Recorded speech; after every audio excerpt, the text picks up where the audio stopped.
तो बच्चों आज की हेडिंग है, हमने आपसे कहा था कि हम अकॉर्डिंग टू एनसीईआरटी की हेडिंग से ही चल रहे हैं। तो ये हेडिंग एनसीईआरटी में रिटन है, आप वहाँ से इस हेडिंग को ज़रूर पढ़ें, है ना। जैसा कि हम इसमें बार बार आपको ये बात बता रहे हैं कि एक से अधिक बार पढ़ लेने से यहाँ दिमाग भी नहीं लगाना होगा, नंबर बेवजह आपको मिलेगा, है ना। इसलिए ये चैप्टर सरल है। इसकी एक ही कंडीशन है कि आप एक से अधिक बार पढ़ें। और क्या खासियत क्या है इस चैप्टर की? खासियत ये है बच्चों इस चैप्टर की कि एग्ज़ाम में आपको बहुत अधिक दिमाग नहीं लगाना होगा। अगर क्वेश्चन आया तो बस गया, दिमाग की रीडिंग गिरेगी नहीं। जैसे जब हम एग्ज़ाम देने बैठते हैं क्लासरूम में, तो फिर 2 4 5 क्वेश्चन करते हैं तो हमारा दिमाग थकता है, फिर और क्वेश्चन करेंगे फिर और दिमाग थकेगा। तो जो पेपर बना रहा है वो इस बात को सोचा हुआ है ना। लेकिन ये चैप्टर ऐसा है कि इसमें दिमाग थकेगा नहीं, अगर याद है तो टिक हो जाएगा बस। और कई जगह से इसके कोरिलेशन है, जैसे इलेक्ट्रोकेमिस्ट्री से पॉइंट रिलेटेड है इसमें। जैसे पहले हमने कुछ जनरल पॉइंट लिखे हैं, आप यहाँ से देख सकते हैं, है ना। देखिए, chemical reactivity and E values, है ना। तो इस ई वैल्यूज के साथ केमिकल रिएक्टिविटी का क्या संबंध है ना। किसी की ये वैल्यू ज़्यादा होगी या कम होगी, निगेटिव में ज़्यादा होगी या पॉजिटिव में ज़्यादा होगी, कैसे वो रिएक्टिविटी को के साथ रिलेटेड है, तो उस चीज़ का जनरल ट्रेंड यहाँ हमने लिखा है एग्जाम्पल के साथ। हम एक एक करके समझाते हैं आपको और पॉइंट आप पढ़ते चलेंगे हमारे साथ, बाद में आप नोट्स बना लेंगे। शुरू में आप कोशिश करें कि सुन करके आप समझ लें, बाद में पॉज करके आप वीडियो पॉज करके आप नोट्स बना लें, या दोनों काम साथ कर सकते हैं, दैट्स वेरी गुड, है ना। लेकिन कुल मिलाकर के समझने के लिए थोड़ा सा आपको दिमाग यहाँ लगाना पड़ेगा। देखिए, हमने लिखा है standard electrode potential M2 plus M, है ना, values for any metal has high negative value, it means it is strong reducing agent. तो देख, आप इस चीज को देख ले, ये हाई नेगेटिव वैल्यू हो, अगर ये वैल्यू, इस चीज को देखिए, जनरली भी हमने लिखा है कि अगर ये वैल्यू ज्यादा नेगेटिव है तो इसका मतलब कि उसका रिड्यूसिंग पावर ज्यादा होगा, है ना। इस वैल्यू का के लिए, ये वैल्यू अगर नेगेटिव में है, यहाँ पर आप देख सकते हैं, ये जैसे अभी सिर्फ आप ये डेटा देख सकते हैं, हमने लिखा है। देखिए, ये नेगेटिव वैल्यू ज़्यादा है तो ये ज़्यादा बढ़िया क्या है, रिड्यूसिंग एजेंट है ना, ये वैनेडियम, फिर उसके बाद क्रोमियम। फिर अब आप देखें यहाँ पर, अगर क्रोमियम और मैंगनीज में अगर आप देखेंगे तो ये क्रोमियम क्या है, बढ़िया रिड्यूसिंग एजेंट है ना। यहाँ से ये देखिए वैल्यू क्या है, ये इस प्रकार से डेटा गिवन है, M2 प्लस M, ये एनसीईआरटी का एग्जाम्पल है। यानी नेगेटिव वाला ज़्यादा रहेगा तो वो अच्छा रिड्यूसिंग एजेंट होगा। आगे और भी आप देख सकते हैं, है ना। जैसे E values less negative value, अगर लेस नेगेटिव वैल्यू है for any metal means metal is weak reducing agent. अब देखो, यहाँ आप देख सकते हैं कि जैसे इसकी नेगेटिव वैल्यू कम है, इसकी नेगेटिव वैल्यू ज़्यादा है ना, तो ये वीक रिड्यूसिंग एजेंट है, इसके रिस्पेक्ट में ये स्ट्रांग रिड्यूसिंग एजेंट है। अब इस चीज़ को वहाँ से भी आप कनेक्ट कर सकते हैं जहाँ हमने क्लास 10th से चीज़ों को जोड़ा था, है ना, और याद भी रख सकते हैं ऐसे। अब जरा से यहाँ देखिए आप, जैसे यहाँ पर ये चीज़ दिया गया है, ये ई स्टैंडर्ड M माइनस, अगर इसके लिए पॉजिटिव वैल्यू जितना ज़्यादा होगी, है ना, ऑक्सीडाइजिंग पावर उतना ज़्यादा होगा। ये एक याद करने वाली बात यहाँ लिखा है हमने, CO3+/CO2+। इससे इसमें जाने पर ये वैल्यू जो है क्या है, बहुत ही ज़्यादा पॉजिटिव में है, ये वैल्यू पॉजिटिव वैल्यू है, इसीलिए ये स्ट्रांग ऑक्सीडाइजिंग एजेंट है ना। ये क्या है, स्ट्रांग ऑक्सीडाइजिंग एजेंट है। हम सभी को पता है कि ये कैसे यहाँ जाएगा, हम सभी को पता है कि CO3+ इलेक्ट्रॉन, अब ये किसी से इलेक्ट्रॉन लेगा, तो जो दूसरे से इलेक्ट्रॉन ले ले, जो दूसरे से इलेक्ट्रॉन ले ले, तो उसे ही हम क्या बोलते हैं, रिड्यूसिंग एजेंट, है ना। तो ये वाला जो मामला लिखा गया है, ये यहां से लेकर के यहां तक, ये इतना जो हमने लिखा है, इसकी मीनिंग आप समझते ही होंगे। तो ये यहां से क्या बनाता है, CO2+, है ना। तो इसका मतलब कि CO3+ जो है वो स्ट्रांग ऑक्सीडाइजिंग एजेंट है। जो टेबल इसके लिए बनाई गई है, जो यू कैन से आप देख सकते हैं, उसमें इलेक्ट्रोकेमिस्ट्री में जो टेबल बनाई गई है, तो इसके ऊपर सिर्फ और सिर्फ फ्लोरीन है बस, यानी ये पॉजिटिव वैल्यू सिर्फ फ्लोरीन की है बस, है ना। वो ये वाली लाइन अच्छे से दिख रही है, हाँ। तो इसका मतलब ये है, ये डेटा आपको याद करके रखना होगा। अब चूंकि इस हेडिंग की शुरुआत हमने जो है क्वेश्चन से करना शुरू किया है, क्वेश्चन, है ना। देखिए आप पहले पिछले वाले उसमें ये जो है एनसीईआरटी के ही सारे क्वेश्चन हमने लिए हैं और कोई क्वेश्चन हमने नहीं लिया है। अब देखिए क्वेश्चन मैं पढ़ दे रहा हूं कि how would you account for the increasing oxidizing power in the series, है ना, BO2+ Cr272- MnO4-। इस देखो ये ऐसा कह रहा है कि इसका ऑक्सीडाइजिंग पावर इस तरफ बढ़ रहा है, तो इसका लेखा जोखा आप कैसे बनाएंगे।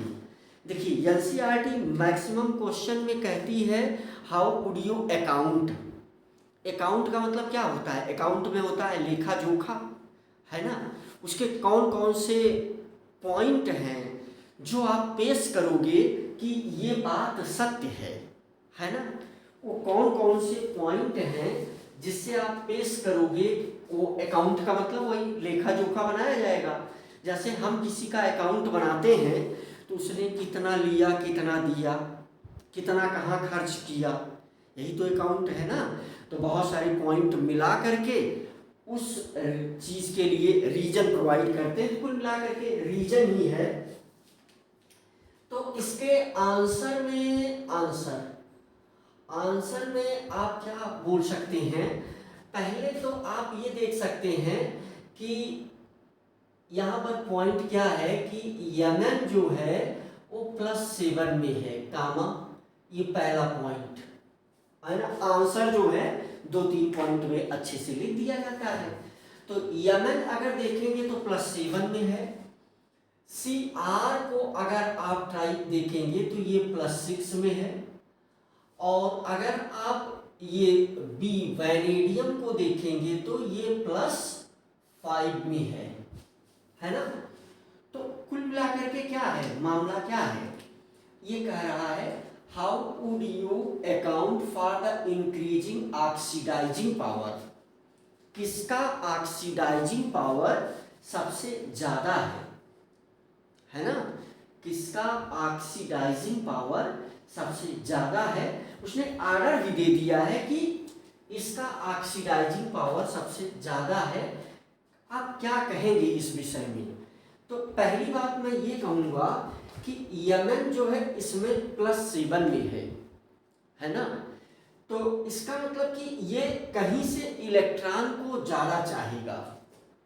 ऑक्सीडाइजिंग पावर का मतलब क्या है, ऑक्सीडाइजिंग पावर का मतलब इलेक्ट्रॉन को गेन करने की कैपेबिलिटी, है ना, ऑक्सीडाइजिंग पावर उस चीज का सबसे ज्यादा होगा जिसके अंदर इलेक्ट्रॉन को लेने की भूख ज्यादा होगी, है ना।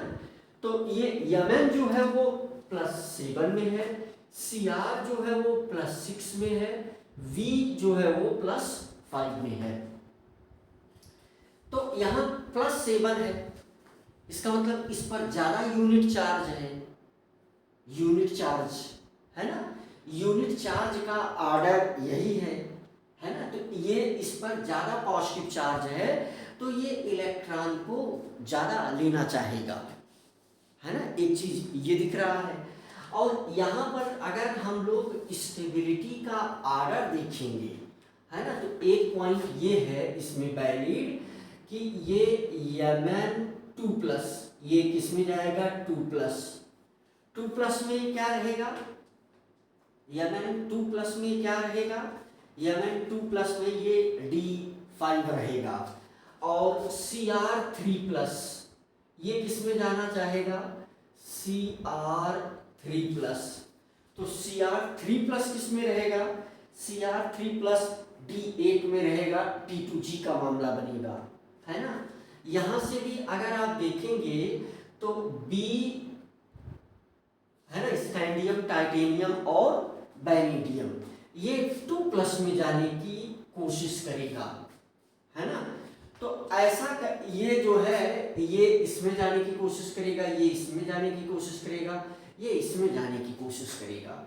और इसमें ये रिलेटिवली मोर स्टेबल होंगी, इनके स्टेबिलिटी का ऑर्डर यही होगा। तो यहाँ पर क्या होगा, D5 होगा, यहाँ पर क्या होगा, D3 होगा।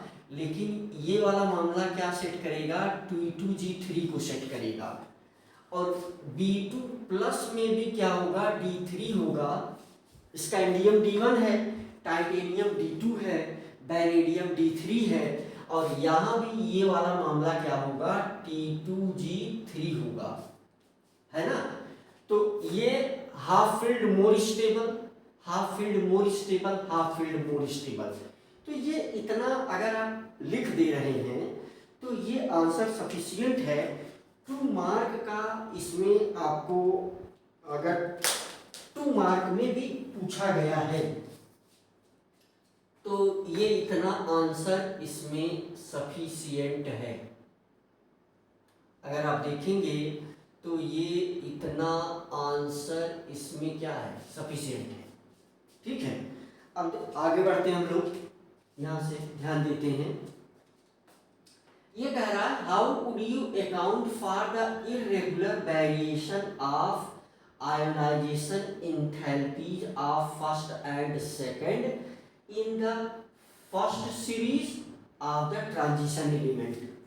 ये कह रहा है कि फर्स्ट और सेकंड आयोनाइजेशन एंथैल्पीज जो 3D सीरीज में दिखती हैं उसमें वेरिएशन है। इसके लिए आप लेखा जोखा कैसे तैयार करेंगे, इसका लेखा जोखा आप कैसे तैयार करेंगे फर्स्ट और सेकंड की। तो अगर आप याद करिए, फर्स्ट आयोनाइजेशन एंथैल्पी और सेकंड आयोनाइजेशन एंथैल्पी, ये क्वेश्चन में ये कह रहा है कि एक प्रॉपर ट्रेंड नहीं चलता है, उसमें क्या है, वेरिएशन है। तो कैसे आप उसको एक्सप्लेन करेंगे, कैसे समझाएंगे, कैसे चेंज हो रहा है। तो आप 1-2 एग्जाम्पल लेकर के आप समझा सकते हैं।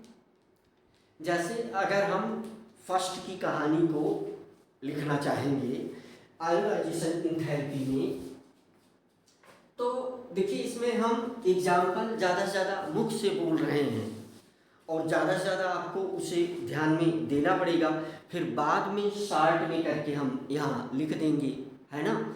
जैसे फर्स्ट आयोनाइजेशन एंथैल्पी जो है, जनरल ट्रेंड क्या है कि जब हम शुरू से चलते हैं तो आयोनाइजेशन एंथैल्पी बढ़ती जाती है ना। फर्स्ट स्कैंडियम से फिर जो है, स्कैंडियम के बाद फिर टाइटेनियम, टाइटेनियम के बाद फिर, है ना, स्कैंडियम वाली चीज़ वहाँ पर उसमें जो ग्राफ बनाया जाता है स्कैंडियम और लास्ट में जिंक, इसकी छोड़ दी जाती है, लेकिन बीच बीच में इरेगुलरिटी है। वो इरेगुलरिटी क्यों है? जैसे हम अगर चलें शुरू से देखें आयोनाइजेशन एंथैल्पी के विषय में, तो स्कैंडियम, टाइटेनियम, वैनेडियम, है ना, फिर क्रोमियम, फिर मैंगनीज, जैसे जैसे हम उधर चलेंगे तो साइज घटेगी। साइज घटेगी तो इलेक्ट्रॉन को निकालना मुश्किल होगा।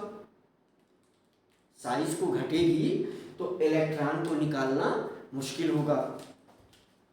अब अगर आप इस पर विचार करेंगे, पिछला वाला नोट्स देखेंगे आप, तो आयोनाइजेशन एंथैल्पी के विषय में हमने जो है क्या किया है, हमने आयोनाइजेशन एंथैल्पी पर एक पूरा टॉपिक किया है। और मैं चाहता हूँ कि ज़्यादा प्रैक्टिस आपकी तब बढ़िया ज़्यादा होगी जब आप इसका आंसर स्वयं लिख लें। और ये एनसीईआरटी का ही क्वेश्चन है ना। उसमें आंसर में क्या है कि कहीं D5 आ जाएगा तो वो ज़्यादा स्टेबल होगा, कहीं D3 आ जाएगा तो वो ज़्यादा स्टेबल होगा, कहीं 4s2 आ जाएगा। जैसे जिंक की आयोनाइजेशन एंथैल्पी क्या है, ज़्यादा है, किससे? कॉपर से। जिंक की आयोनाइजेशन एंथैल्पी ज़्यादा है कॉपर से, वो ट्रेंड में है। सिंपल सी बात क्या है, क्योंकि उसका 4s जो है ना, 4s साइज भी बढ़ जाती है, 4s जो है फुलफिल्ड है ना। यहाँ आप देखें एक क्वेश्चन और भी, ये भी एनसीईआरटी का है। मैं चाहता हूँ कि इसे आप होमवर्क के रूप में ले लें और इस पर आप विचार करें। क्वेश्चन आप इसको स्वयं से करेंगे तो और अच्छा लगेगा आपको। देखो, which is the stronger reducing agent, Cr2+, Fe2+ and Y. अब इसमें जो है अगर हम बहुत सारी बातें करेंगे, इसका देखिए आंसर मैं लिख रहा हूँ, इसका आंसर ये है। अगर आप आंसर की बात करेंगे तो इसका आंसर मैं यहाँ से लिखूंगा, इसमें से ये जो डेटा दिया गया है, तो ये जो आता है मामला रिड्यूसिंग एजेंट, है ना। रिड्यूसिंग एजेंट का मतलब क्या हुआ कि ये दूसरे को इलेक्ट्रॉन देगा, है ना। रिड्यूसिंग एजेंट कौन बढ़िया होगा? जो दूसरे को इलेक्ट्रॉन देगा। तो यहाँ से जो मामला है ना, यहाँ से जो मामला है वो ये है कि यहाँ से E, इसका आंसर E स्टैंडर्ड, है ना, E standard Cr3+ slash Cr2+, इसकी जो वैल्यू है ये है -0.0.41, है ना। ये देखिए आप ध्यान से, ये यहाँ पर -44 है, ओ Cr, ये देखिए ये यहाँ पर -99 है, और ये वाला देखिए माइनस में और कम हो गया। इसका मतलब कि ये जो Cr है वो ज़्यादा बढ़िया रिड्यूसिंग एजेंट है, लेकिन ये Cr2+ जो है वो उसके रिस्पेक्ट में कम बढ़िया है। लेकिन फिर भी तो ये जो है वैल्यू यहाँ अगर आप देखेंगे, है ना, निगेटिव में ज़्यादा है। अगर हम यहाँ से देखिए, ये इसका आंसर जो है हम कुछ इसी प्रकार लिख सकते हैं। ये आंसर हो गया E स्टैंडर्ड, है ना। यहाँ से क्या लिखेंगे, यहाँ से लिखेंगे Fe3+ स्लैश Fe2+। अच्छा, इसकी वैल्यू आती है जो वो, इसकी वैल्यू जो आती है वो आती है +77, है ना। तो हम यहाँ प्लस माइनस के साथ ही लिख दे रहे हैं। इसकी जो वैल्यू आती है +77, ये आंसर तो हो गया। इसको हम थोड़ा और समझाते हैं, +0.77, आंसर तो भाई ये हो गया +0.77, है ना। ये आंसर है। तो यहाँ से आप पहले जहाँ मैं पढ़ा रहा हूँ उस पर ज़्यादा फोकस रहेंगे निश्चित रूप से। अब देखिए यहाँ जो पॉइंट लिखा गया है उसी से वो चीज़ आई है। अब आप यहाँ देख लें कि अगर ये वैल्यू पॉजिटिव में चली जा रही है जिसका मतलब वो एक ऑक्सीडाइजिंग एजेंट के जैसा बिहेव करेगा। आंसर तो हो गया, आंसर तो हो गया, ये है ना, यहाँ पर आंसर तो हो गया। लेकिन अब ये डिस्टर्ब करता है आंसर अगर इसको थोड़ा सा और ज़्यादा हम एक्सप्लेन करें। चलो यहाँ पर हम इसको मिटा करके आप पॉज करके वीडियो तो बना ही लेंगे, वो नोट्स तो बना ही लेंगे शुरू से, हम इसको थोड़ा और एक्सप्लेन कर देते हैं। चलो इसको हम थोड़ा सा और एक्सप्लेन कर देते हैं इसको मिटा करके। चूंकि ये डेटा तो याद रख नहीं जाता तो कैसे कुछ दिमाग लगाएंगे हम, है ना, कैसे हम इसमें कुछ दिमाग लगाएं कि हम कैसे बोले कि ये Cr2+ ये बढ़िया रिड्यूसिंग एजेंट है। अगर कुछ लैंग्वेज में लिखना चाहे, आंसर तो ये एक नंबर का था, हो गया, है ना। ये बढ़िया Cr जो है ये Y ये पहले ही बता दे रहा है एंड Y व्हिच वन।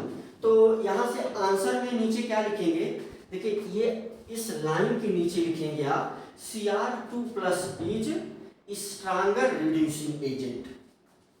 अब इसके नीचे Cr2+ ये एक पॉइंट हो गया, चलो ये एक पॉइंट हो गया। इसी के बेस पर हम यहाँ पर लिख रहे हैं अगले पॉइंट में कि Cr2+ is stronger reducing agent. Cr2+ is stronger reducing agent than Fe2+। ये किसके बेस पर लिखा गया, ये इस डेटा के बेस पर लिखा गया। वैसे जनरल बातें जो आप बहुत जनरली समझ ले रहे हैं वो कैसे मैं समझाऊंगा आपको, तो उसे आप ध्यान से देखें। यहाँ पर जैसे अगले पॉइंट में जैसे Cr2+ जो है इसका मतलब है कि ये है आपके पास D4 और D4 अनस्टेबल पड़ा हुआ है। तो D4 देखो रिड्यूसिंग एजेंट, देखो यहां से ध्यान से, बढ़िया रिड्यूसिंग एजेंट है ना, good reducing agent. Good reducing agent का नेचर क्या है, गुड रिड्यूसिंग एजेंट का नेचर क्या है, इलेक्ट्रॉन को देना, ये आसानी से इलेक्ट्रॉन को देना, है ना, easily release electron, easily release electron, है ना, ध्यान दो, इजीली रिलीज इलेक्ट्रॉन, है ना, इजीली इलेक्ट्रॉन रिलीजिंग टेंडेंसी। तो जिसमें ये है, तो अब देखो ये यहाँ पड़ा हुआ है, तो ये क्या चाहेगा फटाका कि ये जैसे ही ये Cr2+ एक इलेक्ट्रॉन करेगा तो ये कहाँ पहुंच जाएगा, Cr3+ में। और हम ये जानते हैं कि ये इसमें से इसमें जाना चाहेगा। क्यों जाना चाहेगा, क्योंकि यहाँ से ये D3 हो जाता है और D3 वाला मामला स्टेबिलिटी में T2G3 में, और ये स्टेबल है, ये क्या है, स्टेबल है, ये क्या है, स्टेबल है भाई, समझ गए। चलो अगली चीज को यहीं Fe को देखते हैं कि उसका मामला कैसे बनेगा। अब देखो यही सब थोड़ा सा यहाँ उलझाने वाली चीजें रहेंगी, लेकिन जब आप पढ़ लेंगे, मन लगा के सुन लेंगे, लेक्चर को अगर आप मन लगा के सुन लेंगे तो काम जरूर बन सकता है ना। इम्पोर्टेंट यही है कि अगर आप लेक्चर को मन लगा के सुन लेंगे तो काम निश्चित रूप से बनेगा। तो मैं यहाँ पर क्या कहना चाहूँगा, मैं यहाँ पर अब इसी के रिस्पेक्ट में मैं यहीं पर इसी पॉइंट में Fe2+ लिया जाएगा। Fe2+ की मीनिंग क्या है? Fe2+ की मीनिंग है D6। अब ये इलेक्ट्रॉन निकाल करके, अब देखो दिमाग बैठाओ, अब ये इलेक्ट्रॉन निकाल करके कहाँ पहुंचेगा? 3+ पर पहुंचेगा, है ना। Fe2+ जो है वो 3+ पर पहुंचेगा। अब ये यहाँ से इलेक्ट्रॉन ये निकालेगा Fe2+ -1 इलेक्ट्रॉन, तो फिर ये कहाँ पहुंचेगा? Fe3+, और Fe3+ का मतलब क्या हुआ? Fe3+ का मतलब हुआ D5। तो आप ऐसा कह सकते हो कि सर ये D5 तो और स्टेबल है, D5 तो और स्टेबल है, तो इसमें इस प्रकार से जाने की टेंडेंसी और अधिक होनी चाहिए।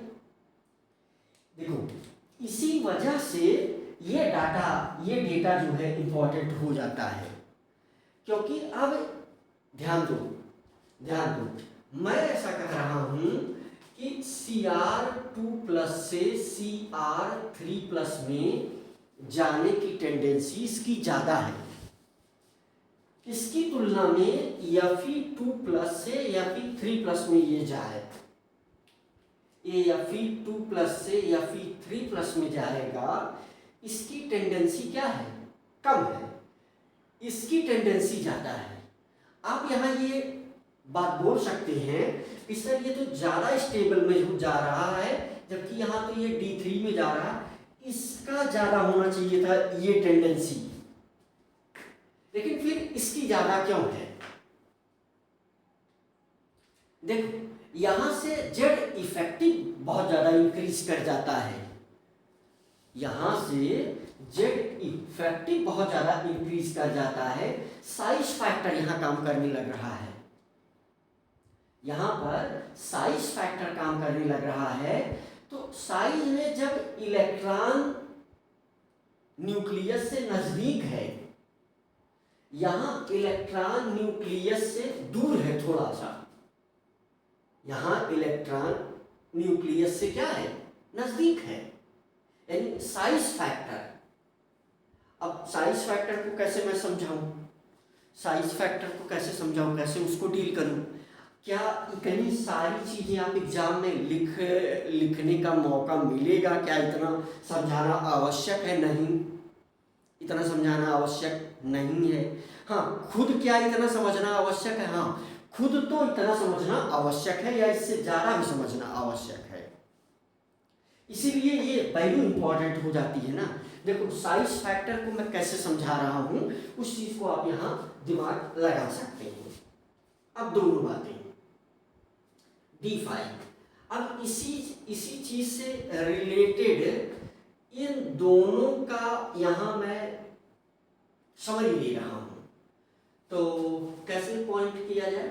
पॉइंट ये किया जाए कि ये जो है इस मेन पॉइंट का एक पॉइंट इसको पढ़ो, एक पॉइंट इसको साथ पढ़ो।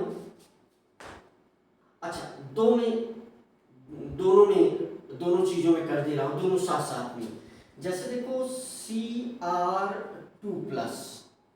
जाना कहाँ है इसको? Cr2+, Cr3+, सॉरी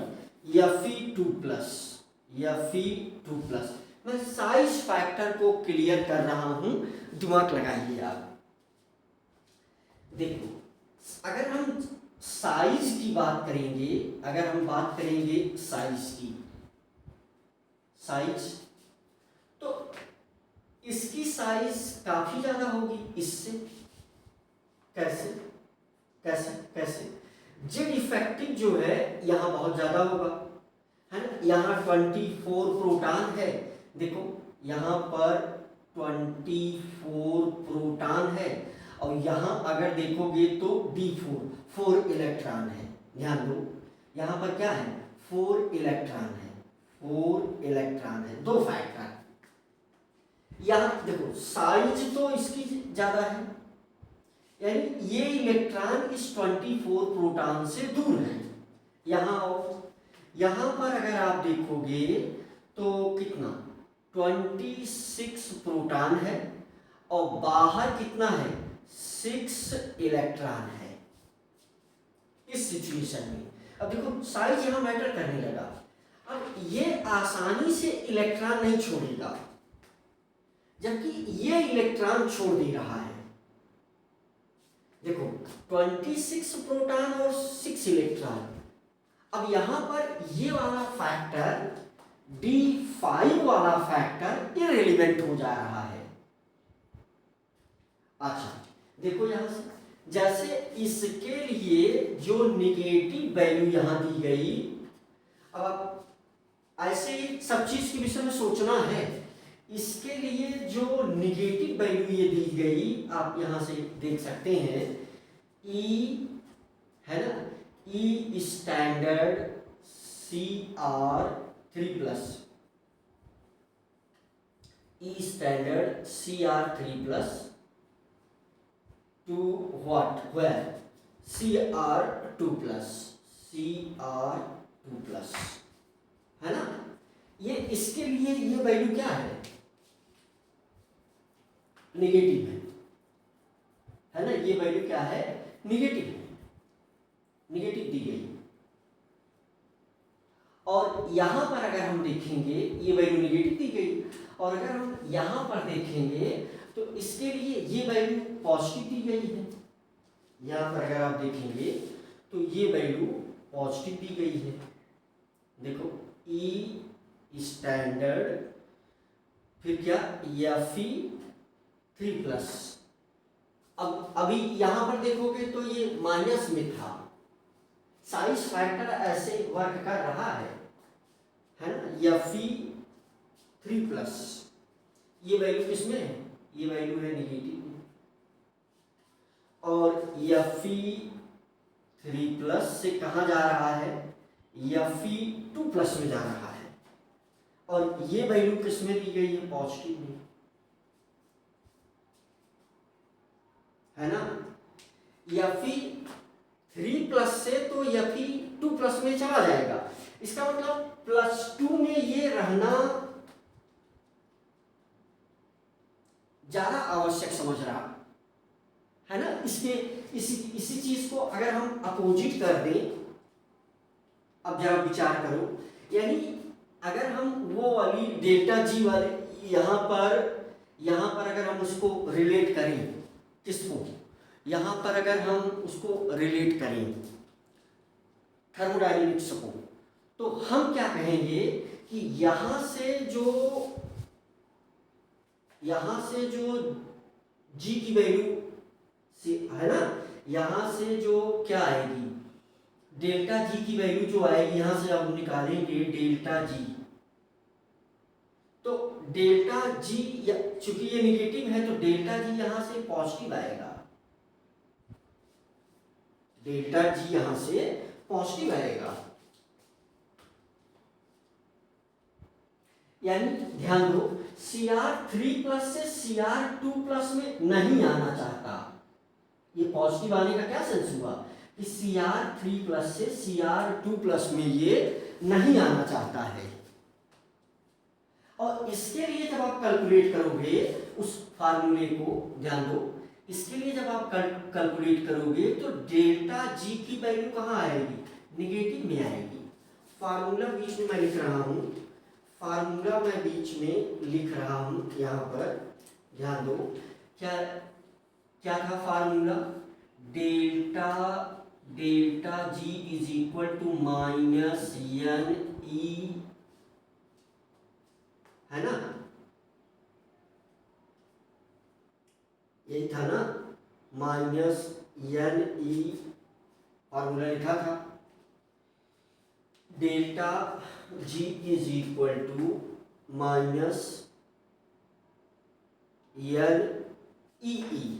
है ना, NEE यही था।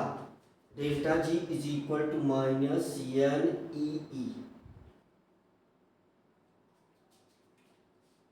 माइनस एन ई ई, है ना, E E minus N E E, delta G की वैल्यू।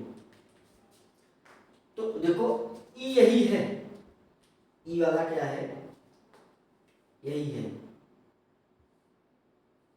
यही ई है।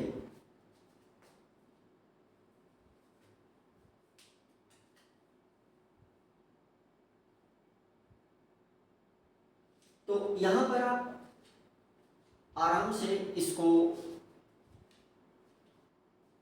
इसका मूल्यांकन आप आराम से कर सकते हैं कि ये कैसे एक्सप्लेन किया जा रहा है, राइट।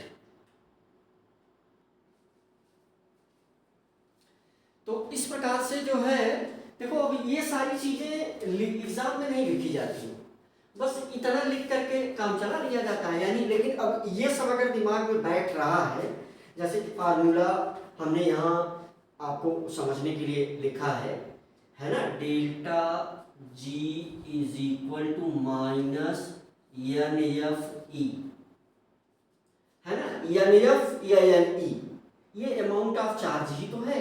देखो अगर ई की वैल्यू निगेटिव आ गई, चलो देखो अगर ये देखो ये यही वाला तो ई है, यही वाला ई है,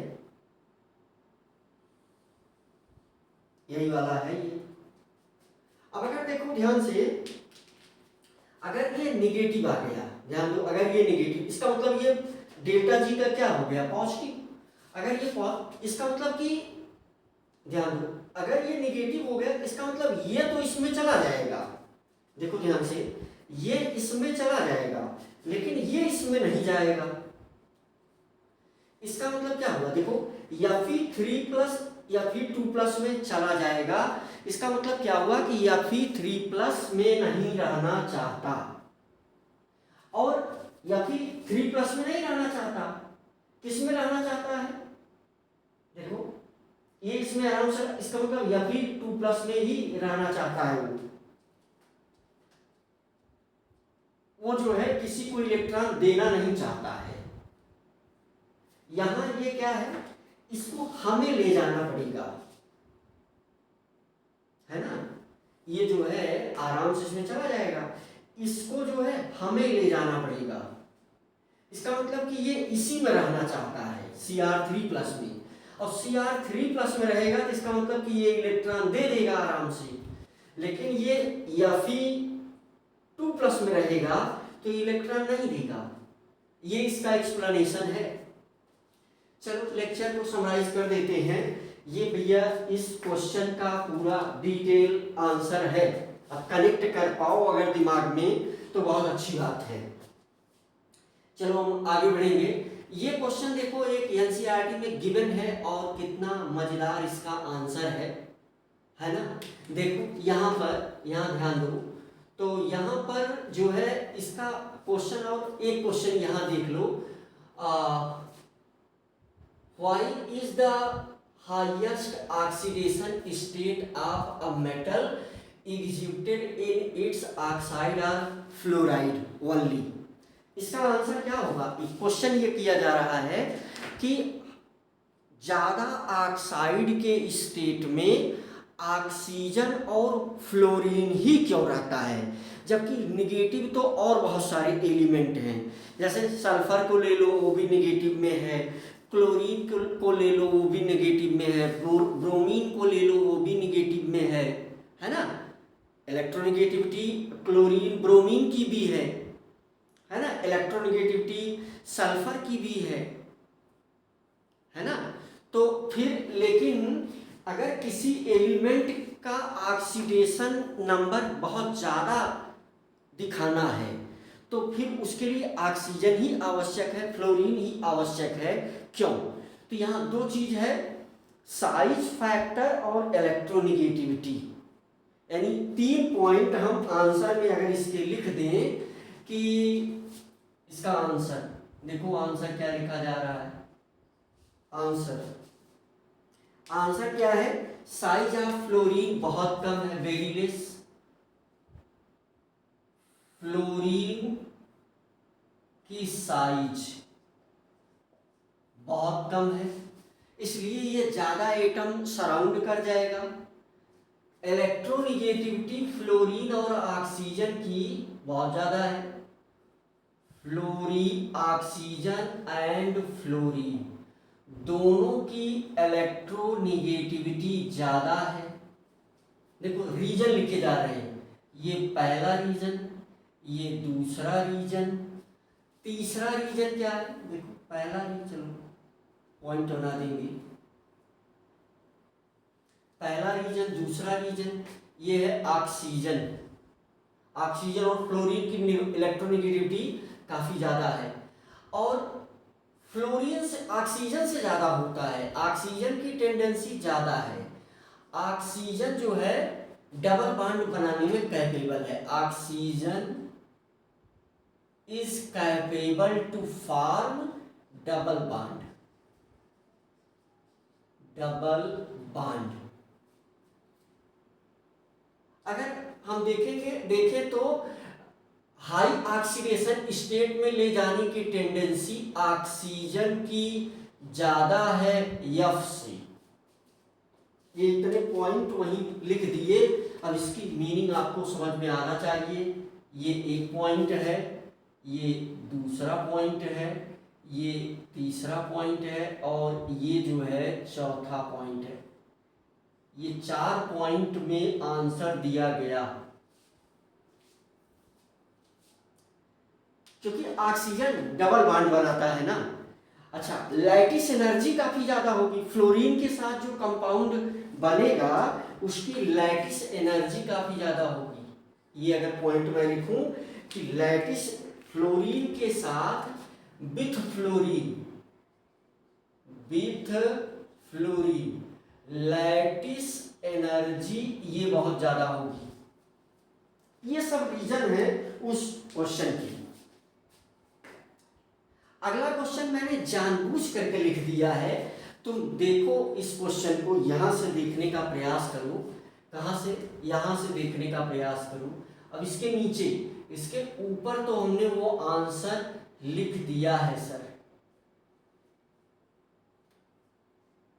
ये जो है ये क्वेश्चन और आंसर अभी पढ़ा जाएगा मन लगा करके। सिर्फ इसके बीच में मन लगाया जाएगा, बाकी चीजें भूला जाएगा दिमाग से। इसको देखो, इसमें ये निगेटिव वैल्यूज दी गई हैं। ये क्वेश्चन में कह रहा है कि एक्सप्लेन इररेगुलरिटीज इन अबव वैल्यूज। ये कह रहा है कि देखो ये जो है, ध्यान दो, ये इससे कम हुआ, फिर इससे इसको कम होना चाहिए था, लेकिन ये बढ़ गया है ना, निगेटिव में बढ़ गया। यहाँ ये इससे देखो कम हुआ, बहुत ज्यादा कम हुआ है ना। यहाँ से तुम देखो ये फिर और बहुत ज्यादा कम हुआ। यहाँ इन दोनों में थोड़ी कमी है। यहाँ देखो ये पॉजिटिव ही हो गया अंत में आकर के। तो ये इररेगुलरिटी क्यों है? इसका देखो इसने आंसर दिया है। ये कह रहा है कि ऐसी इररेगुलरिटी इसलिए है क्योंकि इसकी फर्स्ट आयोनाइजेशन इंथैल्पी और सेकंड आयोनाइजेशन इंथैल्पी में इररेगुलरिटी है ना। ये देखो यहां तक प्रश्न कंप्लीट हो गया। इसका आंसर क्या है कि इसमें इररेगुलरिटी है।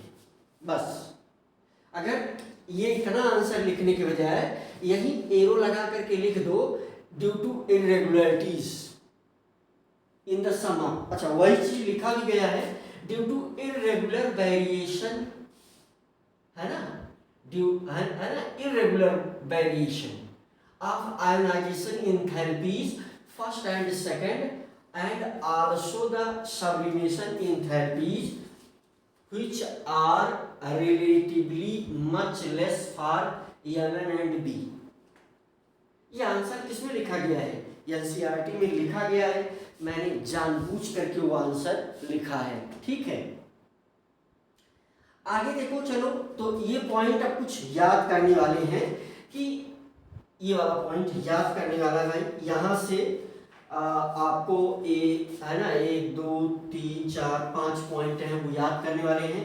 मैं है ना, CO3 plus Mn3 plus are strongest oxidizing agent, याद रखना है। Ti2 प्लस B2 प्लस है ना, और Cr2 plus strong reducing agent है। देखो यहाँ से आप इस आंसर को भी आप कनेक्ट कर सकते हो कि यहाँ से B2+ जो है ना, B2+ में ये चला जाएगा तो ये स्ट्रांगर रिड्यूसिंग एजेंट बन जाएगा। अब यहाँ से ध्यान दो, जैसे E values for Mn2+ M indicating, देखो the E values for M2+/M indicating a decreasing tendency to form divalent cation across series। Reason इसका कभी कभी ये स्टेटमेंट देकर के पूछा जा सकता है, रीजन यही वाला है ना। तो ये क्या कह रहा है कि जैसे ही हम लेफ्ट में चलेंगे, जैसे ही हम लेफ्ट में चलेंगे, जैसे ही हम लेफ्ट में चलेंगे तो ये वैल्यूज ये इंडिकेट करती हैं कि डाइवैलेंट है ना, डाइवैलेंट कैटायंस यानी 2+ फॉर्मेशन की टेंडेंसी है ना, 2+ फॉर्मेशन की टेंडेंसी डिक्रीज करेगी। 2+ फॉर्मेशन की टेंडेंसी क्या करेगी, डिक्रीज करेगी। देखो यहाँ पर डिक्रीजिंग है, और जो है रीजन इसका क्या है, ये देखो छोटा सा रीजन लिखा गया है। अब ये फील्ड में आए तभी काम बनता है। अब अगले 2-3 पॉइंट ज़्यादा से ज़्यादा याद ही करने वाले हैं। देखिए, titanium and vanadium are passive to dilute non oxidizing acid at room temperature. Non oxidizing acid कौन कौन सा है, जैसे ये HCl हुआ, HBr हुआ है ना, HI हुआ, ये सब कैसे हैं, नॉन ऑक्सीडाइजिंग एसिड हैं। तो देखो नॉर्मली हमें क्या पता है, नॉर्मली हमें पता है कि मेटल जो है वो किसी एसिड से रिएक्शन करके क्या करता है, H+ को खत्म करता है। H+ को खत्म करेगा, इसका मतलब डाइल्यूट कर रहा है। भाई कोई भी मेटल किसी एसिड से रिएक्शन करता है, क्लास 10th में आपने पढ़ा है, H2 गैस निकालता है। H2 गैस निकालने का मतलब H+ का कंसंट्रेशन कम करेगा। H+ का कंसंट्रेशन कम कर रहा है, इसका मतलब कि वो डाइल्यूट कर रहा है। लेकिन ये Ti और भी वैनेडियम ये नहीं कर रहे हैं, है ना, या ये बहुत अच्छा नहीं करना चाहती, यानी स्पीड से नहीं करना चाहती, ना के बराबर करेंगी, है ना, ऐसा है मामला। तो यहाँ से देखो आप एसिड का फंक्शन क्या है, H+ थे ना, और ये H+ जो है एक्ट एज ऑक्सीडाइजिंग एजेंट, ये याद रखना चाहिए, नहीं तो भूल हो जाती है। अक्सर हाइड्रोजन जो है वो क्या है, रिड्यूसिंग एजेंट है, लेकिन H+ जो है क्या है, ऑक्सीडाइजिंग एजेंट है for 3D series except Cu। Copper के अलावा ये सभी के लिए क्या करेगा, ऑक्सीडाइजिंग एजेंट का काम करेगा, है ना। कॉपर ही इसको इलेक्ट्रॉन नहीं देता। ऑक्सीडाइजिंग एजेंट का क्या मतलब हुआ, दूसरे से इलेक्ट्रॉन ले लेना। कॉपर के अलावा जितना भी एटम मिलेगा 3D सीरीज का H+ को, वो उससे इलेक्ट्रॉन ले लेगा, है ना। तो नेक्स्ट पॉइंट यहाँ पर है मेटल्स ऑफ 3D सीरीज। देखो metals of 3D series with exception copper are, है ना, रिलेटिवली